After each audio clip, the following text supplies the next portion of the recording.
Hello বন্ধুরা, আজ আমরা করব ছোটদের ভাগ অঙ্ক করার সহজ নিয়ম। প্রথমে আমরা 1 নম্বর অঙ্কটার সমাধান করব। 8 ভাগ 4। 8 হচ্ছে কি ভাজ্য, 4 হচ্ছে ভাজক।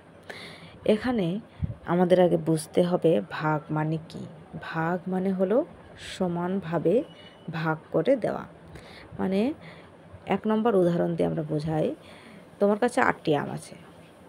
এখন এই 8টি আমকে 4 জনের মধ্যে সমানভাবে ভাগ করে দিলে কে কয়টা আম পাবে। তো ভাগ করার জন্য আমাদের কিন্তু নামটা জানতে হবে। 4 একে 4, 4 দুগুণে 8। তাহলে 4 জনে কয়টা করে আম পাবে? 2টা করে আম পাবে। তো প্রথমে আমরা 1 নম্বরের উদাহরণ আমরা বোঝালাম। এখন আমাদের আছে 2 নম্বরের উদাহরণ। 25 দ্বারা 5কে ভাগ করতে হবে। 5 ভাগ 25। তো আমাদের এখানে বুঝতে হবে এই 5টা 25-এর মধ্যে কতবার আছে। 25 5-এর মধ্যে কতবার আছে। তাহলে 5-এর ঘরের নামটা আমাদের পড়তে হবে।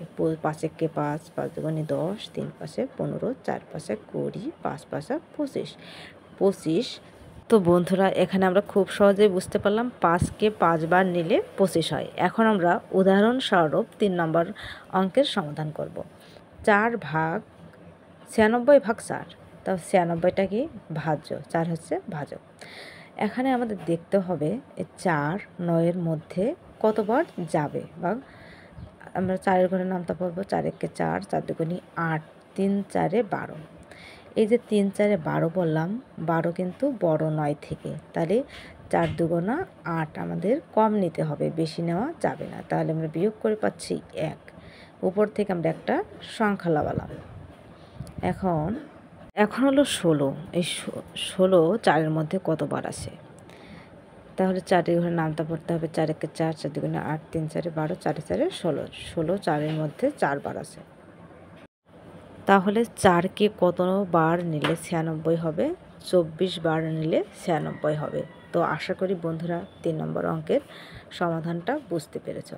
এখন আমরা করব 4 নম্বর অঙ্ক। 100 ভাগ 10। এটা হচ্ছে কি শূন্যর অঙ্ক। তো আমাদের দেখতে হবে এই 10 100-র মধ্যে কতবার যায়। তাহলে এই 10 প্রথমে আমরা 10-এর মধ্যে 10 একে 10। এই শূন্য আছে উপরে, এখানে কিন্তু শেষ নয়, শূন্যটা আমরা লাগালাম। এখন এই 10 শূন্যর মধ্যে কতবার দেয়। আমরা যদি শূন্য দিয়ে 10কে গুণ করি তাহলে কিন্তু শূন্যই হবে।